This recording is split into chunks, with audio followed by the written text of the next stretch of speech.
de 2 ans de crise sanitaire. Alors qu'on entrevoyait enfin l'issue, nous voilà face à une autre crise, avec une guerre à notre porte, qui s'acharne en Ukraine. Cette guerre s'annonce longue et met en suspens toute aspiration à retourner à une vie normale. Des questions se posent sur l'avenir, sur la paix, sur l'agissement des tyrans qui semblent sévir encore et davantage dans un monde soi-disant moderne.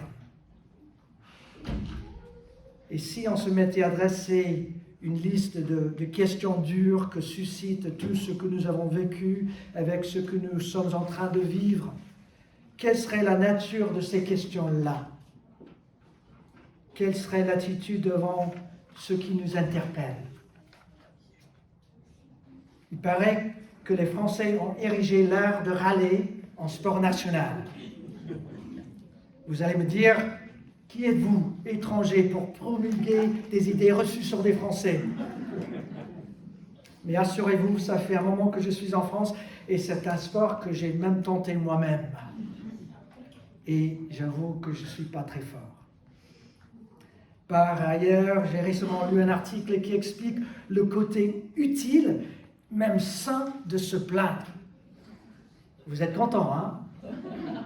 Mais ne soyez pas trop rassurés, car il y a un autre article que j'ai trouvé qui donne la preuve scientifique du mal-être lié à l'action de se plaindre. Si vous voulez les articles, je vous les enverrai. On pourrait se plaindre trop et pour de mauvaises raisons, certes. Mais le fait de se plaindre surtout dans l'incompréhension des choses injustes, cela en est autre chose. Face à l'injustice, c'est normal de vouloir exprimer le mal que ça fait. C'est normal de chercher une réponse à la souffrance due à des choix et à des actions qui font mal. Normal. Si je vous parle de plainte, c'est justement parce que nous allons aborder la plainte d'un prophète de l'Ancien Testament. Il s'agit d'un homme qui s'appelle Habakkuk. On ne sait pas grand-chose sur lui, juste qu'il a exercé un ministère en Israël, et notamment en Juda, entre le premier exil et le deuxième. Premier exil du royaume du Nord, Israël, deuxième exil du royaume du Sud, Juda. Et c'est le seul prophète qui ne s'adresse pas au peuple. Il s'adresse directement à Dieu. C'est un vis-à-vis avec Dieu, une conversation avec Dieu, des interrogations et des réponses avec Dieu. Et c'est unique comme prophétie dans l'Ancien Testament. Il a prononcé ces propos, selon certains commentaires, une vingtaine d'années environ avant le deuxième exil où le peuple a été exilé en Babylone. Ce qui est frappant et que nous verrons à l'instant, c'est que Habakkuk ne se gêne pas de se plaindre, voire de râler devant Dieu. Cela nous donne un indice quand même de la qualité de relation que le Dieu Tout-Puissant veut avoir avec lui, ceux qui lui sont fidèles. Déjà, on peut en tirer cette leçon. Donc on va lire le premier chapitre, mais on va lire à partir du verset 1er jusqu'au verset 11, et on terminera le chapitre au courant de la prédication. Donc lisons Habakkuk, chapitre 1er, verset 1er. C'est dans l'Ancien Testament, c'est vers la fin de l'Ancien Testament, dans ce qu'on appelle les prophètes mineurs, parce que voilà, ce sont des petits livres, à peu près. Et c'est après Nahum et avant Séphonie, je crois. Et puis, donc, juste avant le Nouveau Testament. Lisons ensemble la parole de Dieu, et c'est ce que nous lisons, c'est sa parole à lui, adressée à nous. Jusqu'à quand, Éternel, vais-je crier à toi? Tu n'écoutes pas. J'ai crié vers toi pour dénoncer la violence, mais tu ne secours pas. Pourquoi me fais-tu voir le mal et contemples-tu l'injustice? Pourquoi l'oppression et la violence sont-elles devant moi? Il y a des procès et des conflits partout. Ainsi aussi la loi est sans vie, le droit est sans force, car le méchant triomphe du juste et il en rend des jugements corrompus. Quelle époque! C'est Dieu qui lui répond. Jetez les yeux parmi les nations, regardez et soyez saisis d'étonnement, d'épouvante, car je vais faire à votre époque une œuvre que vous ne croirez pas si on l'a racontée. Je vais faire surgir les Babyloniens, c'est un peuple impitoyable et impétueux qui traverse de vastes étendues de pays pour s'emparer de demeures qui ne sont pas à lui.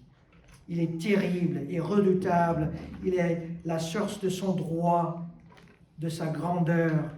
Ses chevaux sont plus rapides que les léopards, plus agiles que les loups du soir. Ses cavaliers se déploient, ses cavaliers arrivent de loin. Ils volent comme l'aigle qui fond sur sa proie. Tout ce peuple vient pour se livrer au pillage, le visage tendu vers l'avant, et il rassemble des prisonniers comme du sable. Il se moque des rois, et les princes sont l'objet de ses railleries. Il rit de toutes les forteresses, il amoncelle de la terre et il les prend. Alors il change d'avis et poursuit sa marche, il se rend coupable. Sa force à lui, voilà son Dieu. Jusqu'à là, la lecture de la parole de Dieu. Bon, c'est un chapitre où ce sont des versets assez durs, vous convenez. Je vais essayer de résumer, voilà, c'est quelques versets dans une phrase. Et voici la phrase que j'ai choisie. Dieu répond aux questions dures et perplexes sur l'injustice de manière étonnante. Dieu répond aux questions dures et perplexes sur l'injustice de manière étonnante. Avant de continuer, on va prier. Donc, prions. Seigneur Dieu, merci de ta parole, merci de nous avoir communiqué ta volonté, tes projets, ta personne au travers de cette parole qui est la Bible. Merci de nous inspirer avec ton Esprit Saint afin que nous puissions vraiment comprendre et entrer dans la lignée de ta pensée pour nous aujourd'hui, pour ta gloire et notre bien, au nom précieux de la parole lui-même de Dieu, Jésus-Christ. Amen. Premier point,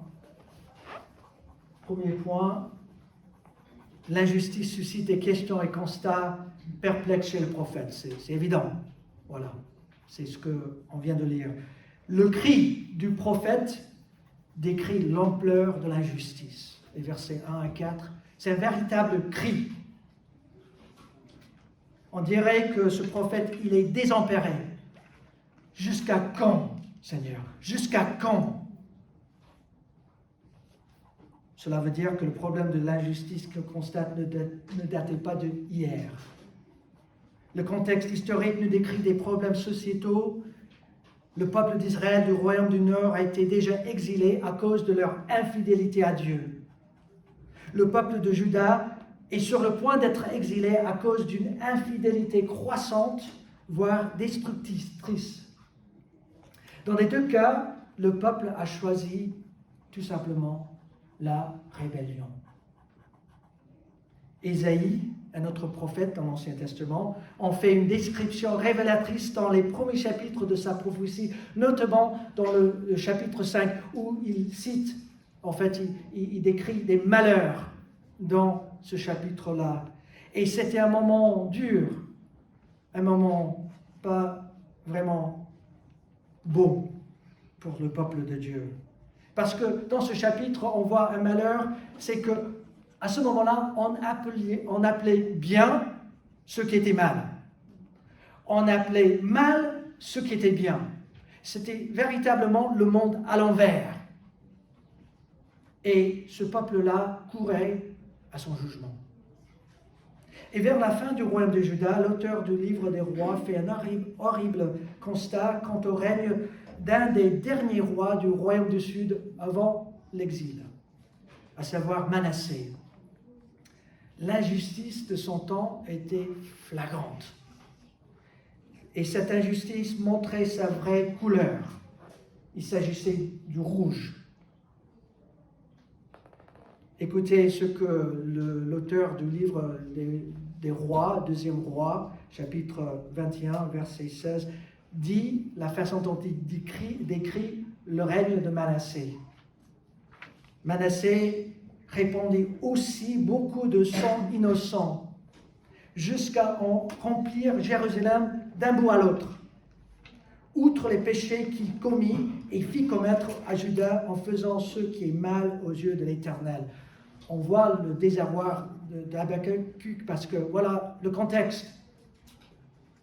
Et l'auteur continue quelques chapitres plus tard pour dire « Et à cause du sang innocent qu'avait répandu Manassé, et dont il avait rempli Jérusalem, donc il renforce cette réalité terrible, aussi l'Éternel ne voulut-il point pardonner. » C'était à ce point-là l'injustice de cette société, de ce règne.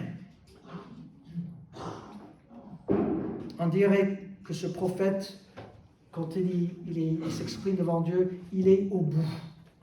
Il est au bout de sa compréhension. Il est dans l'incompréhension de l'injustice ambiante de son temps. Il est dans l'incompréhension que Dieu ne semble rien faire pour y remédier. Comment un Dieu qu'il sait plein de bonté pourrait-il permettre le mal de s'acharner de la sorte? Comment peut-il faire ça? Et surtout qu'il y a ceux quand même qui lui restent fidèles dans le peuple. Le cri du prophète est un cri qui nous est familier quand même, parce que nous expérimentons aussi l'injustice. Nous ne pouvons jamais en fait expérimenter la même injustice que lui qu'il a expérimenté à Habakkuk, mais nous expérimentons quand même l'injustice dans notre monde et dans notre ère.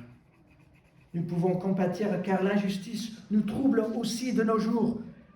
Il dit, le prophète, pourquoi cette violence, Seigneur? Pourquoi? Et nous pouvons le dire aussi, pourquoi, Seigneur, cette violence? Le monde semble courir à sa perte, cette guerre. Et ton Église dans tout ça, tes fidèles en souffrent. Imaginons les questions qui se posent chez nos sœurs et frères en Ukraine, en Russie. Imaginons-nous leurs cris de détresse.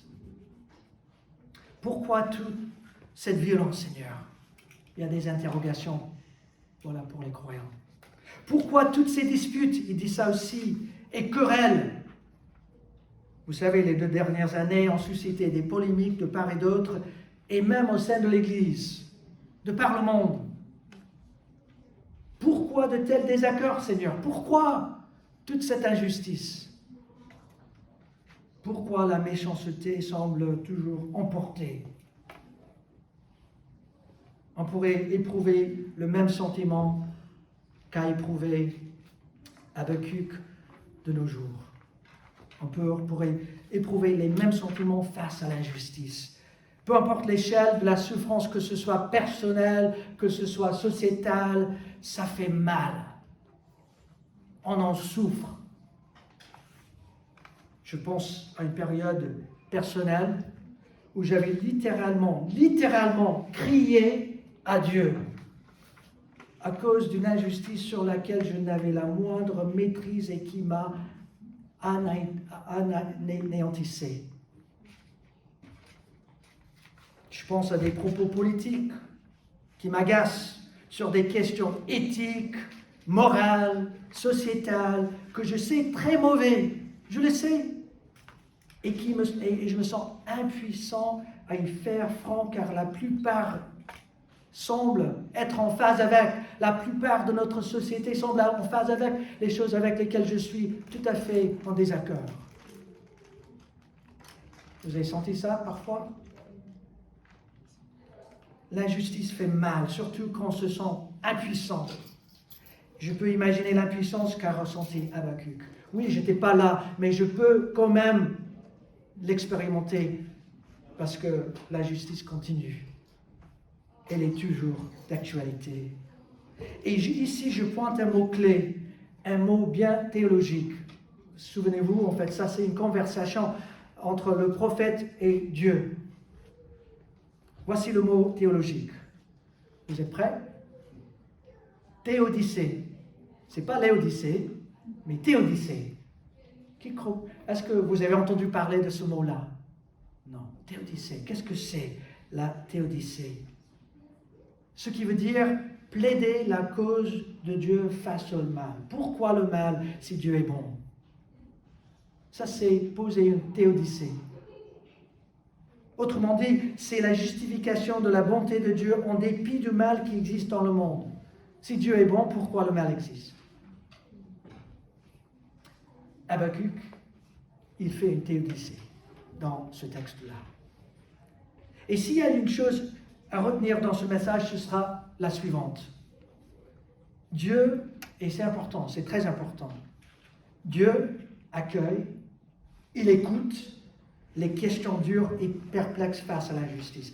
Il est à l'écoute des personnes qui sont perplexes face à la justice. Ce n'est pas le cas pour toutes les religions, vous savez. Pour certaines, c'est la soumission à tout prix qui prévaut. Pour d'autres, c'est l'acceptation de la cour de la vie, bon ou mauvais, tout en essayant de se maîtriser en vue de l'auto-actualisation et de la paix intérieure. Ça vous rappelle des choses? Mais pour le Dieu révélé dans les Saintes Écritures, les questions qui interpellent, voire qui gênent, sont les bienvenues chez lui et il y répond. Il écoute, il répond, il donne une réponse. Vous ne me croyez pas? Il n'y a qu'à regarder dans les psaumes, où il y a un vis-à-vis constant entre les fidèles et Dieu, avec les interrogations et les réponses. Habakkuk n'était pas le premier à interpeller Dieu de la sorte, et il ne sera pas le dernier. Dieu répondra pourvu que nous ayons les oreilles pour entendre et une bonne relation avec lui. Et justement, Dieu a répondu de manière étonnante à l'interrogation surprenante de son prophète qui était en pleine perplexité. Deuxième point, les réponses de Dieu et du prophète face à l'injustice sont bien étonnantes. Vous savez, la réponse de Dieu se veut étonnante dans ce texte. J'imagine comme moi, vous pourriez vous souvenir des moments dans la vie où vous avez été saisi d'étonnement. J'ai le souvenir, quand j'avais 13 ans, d'une chute, d'une falaise que j'ai faite. C'était plus d'une dizaine de mètres. J'ai faite alors que j'avais 13 ans. Lors de la chute, c'est comme si j'étais au ralenti alors que je faisais bien le constat d'être en train d'expérimenter quelque chose de grave. Quand j'ai touché terre, j'ai été comme sonné. Tout comme les copains d'ailleurs avec qui je pratiquais de l'escalade. Ils ont cru le pire. Heureusement, je crois avoir été protégé par Dieu. Je n'étais pas disciple à l'époque, mais je crois quand même qu'il m'a protégé, car j'en suis sorti presque indemne, à part quelques gratures assez pénibles. Peut-être vous avez eu des expériences où vous étiez totalement étonné, choqué, voire sonné par des circonstances exceptionnelles, voire choquantes. Pourquoi je vous raconte tout ça? Parce qu'au verset 5, il y a deux mots. Et les deux mots utilisés dans le texte originel, dans le verset 5, nous décrivent une sensation d'étonnement sérieuse, gravissime, soudaine. Dieu, et puis Dieu parle, et Dieu dit au prophète ce qu'il va dire, et il va faire. Dieu suscitera un pouvoir païen, idolâtre, pour châtier son peuple choisi. Le prophète, il est. Comment ça? C'est gravissime. Les versets 6 à 10 nous décrivent ce peuple. Ils sont forts, sans merci et redoutables. Et l'histoire en témoigne. L'histoire en témoigne de leur cruauté et c'était terrible. Et je vais pas, en fait, je vais passer les détails de ce qu'ils faisaient à leurs ennemis quand ils ont conquis une nation. Dieu fait son choix en parfaite connaissance de cause. Et c'est choquant pour le prophète. Il était, Dieu, conscient de leur orgueil. Il savait en quoi ils mettaient leur confiance. En fait, cette nation-là, les Babyloniens, étaient croyants. Oui, ils étaient croyants. Ils croyaient en Dieu. Leur Dieu était celui de la force. Cette réponse est bien surprenante. La réponse de Dieu est faite pour interpeller, justement. Le prophète est devant un sérieux dilemme. Dieu a bien répondu à ces questions quant à l'injustice ambiante de son temps. Jugement, il y aura. Et Dieu va s'adresser à l'injustice qu'évoque le prophète. Le problème pour Habakkuk, c'est l'incompréhension du choix de Dieu des Babyloniens pour faire justice. Ce peuple terrible, ce peuple idolâtre. Et nous allons lire la suite au verset 11 du chapitre 1er d'Habakkuk. C'est le prophète qui parle. Verset 12, pardon. N'es-tu pas depuis toujours éternel, mon Dieu, mon Saint? Nous ne mourrons pas, éternel. Tu as établi ce peuple pour exercer tes jugements. Mon rocher, tu l'as appelé pour infliger tes punitions. Tes yeux sont trop purs pour voir le mal. Tu ne peux pas regarder la misère. Pourquoi regarderais-tu les traîtres? Pourquoi garderais-tu le silence? Ce quand le méchant dévore celui qui est plus juste que lui. Et que tu gardes le silence quand le méchant dévore celui qui est plus juste que lui. Traiterais-tu l'homme comme les poissons de la mer, comme le reptile qui n'a pas de maître? Le Babylonien les fait tous monter vers la rançon. Il les attire dans son filet, il les rassemble dans sa nasse. Alors il est dans la joie et dans l'allégresse. C'est pourquoi il offre un sacrifice à son filet. Il fait brûler de l'encens en l'honneur de sa nasse. Car grâce à eux, sa portion est grasse et sa nourriture succulente. Va-t-il toujours vider son filet et égorger sans pitié les nations? Voilà la réponse de Habakkuk face à cette réponse de Dieu étonnante.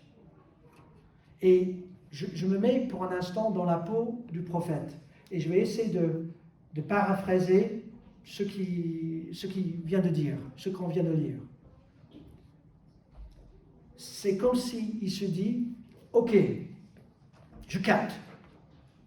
Dieu va se servir d'une nation méchante et idolâtre pour s'adresser à l'injustice, c'est clair, c'est une injustice, qui se trouve dans son peuple, son propre peuple.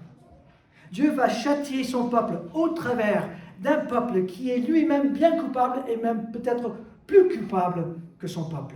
Ça n'a pas de sens, Seigneur. Je ne peux pas comprendre ce que tu es en train de dire. C'est choquant, honnêtement. Le prophète ose interpeller Dieu encore. Non, Dieu sérieux, comment se pourrait-il que tu te serves de ce peuple pour exercer ton jugement sur ton propre peuple que tu aimes? Comment se pourrait-il que ce peuple perfide puisse infliger ton châtiment? Toi qui ne peux pas regarder le mal, verset 13, tellement tes yeux sont purs, je ne peux pas croire que tu agisses de la sorte. Nous ne mourrons pas. Je ne peux pas le croire. Non, Dieu, impossible. Tu ne peux jamais sanctionner le comportement d'un tel peuple qui a conquis les nations si cruellement. Tu ne vas pas donner raison à une nation idolâtre qui fait des sacrifices à son filet, sa nasse, autrement dit, aux outils qu'elle pense lui donner la force. Tu ne vas pas pouvoir permettre cela. Un Dieu juste ne pourrait jamais permettre cela.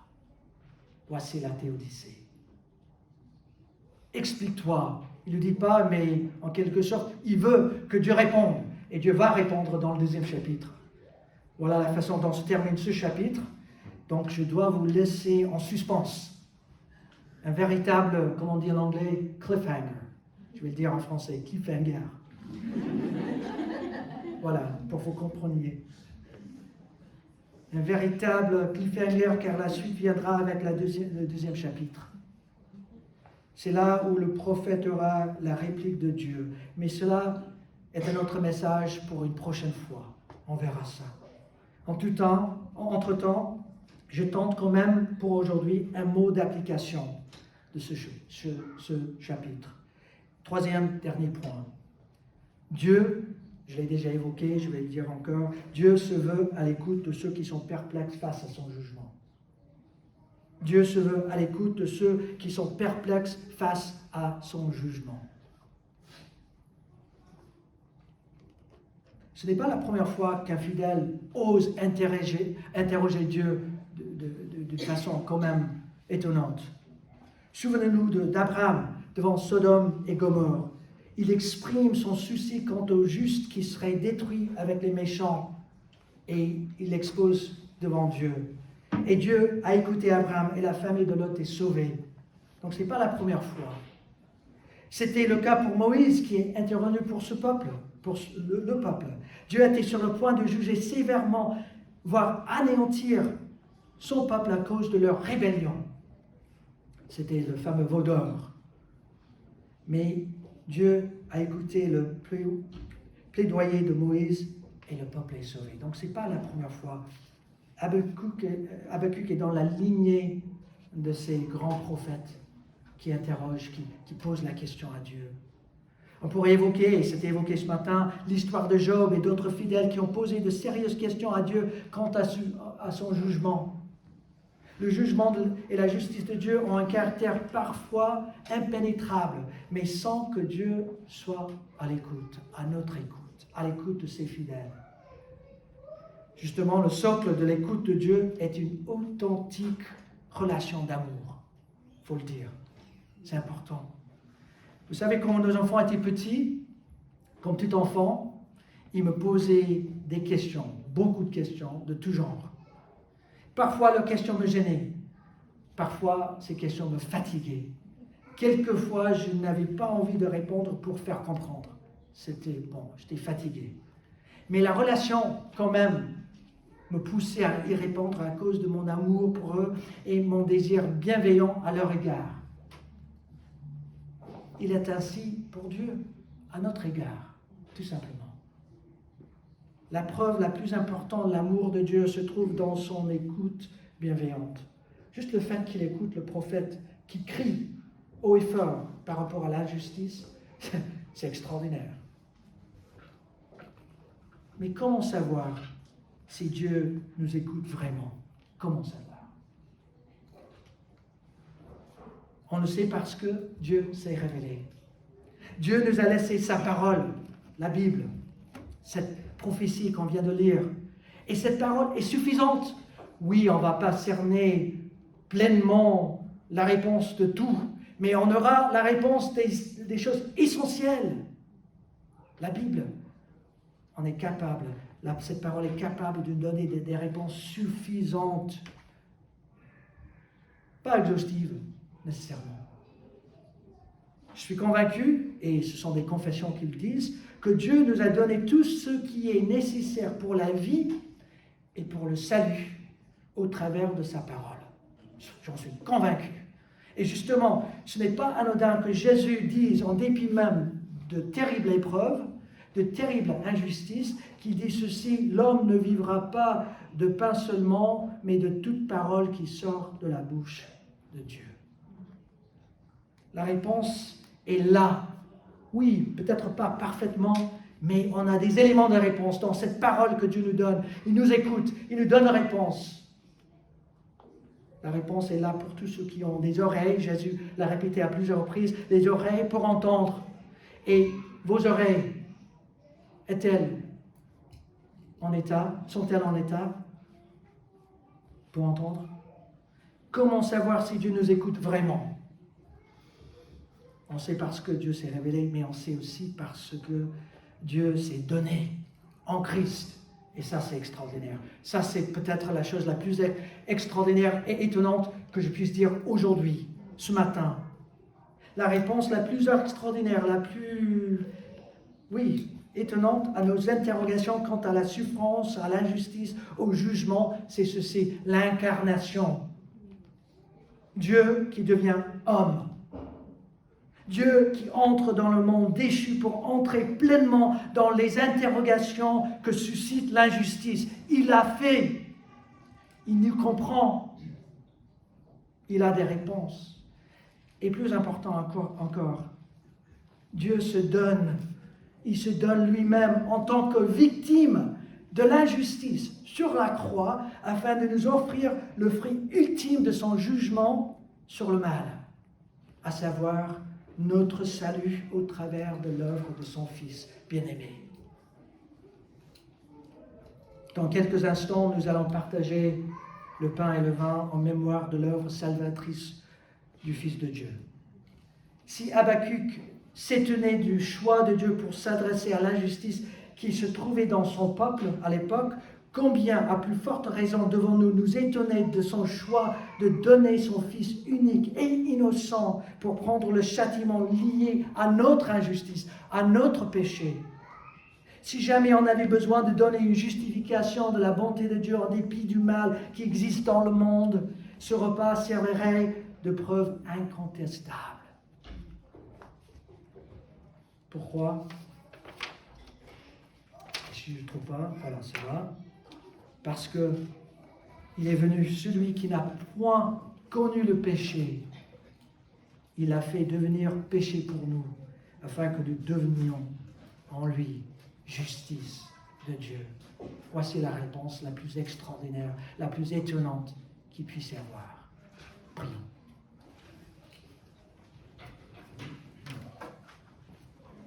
Seigneur Dieu, merci de ton écoute, merci de ta parole, merci de ta présence, merci de l'œuvre salvatrice de Christ qui est entré vraiment dans ce monde, dans tout ce que nous connaissons de l'injustice.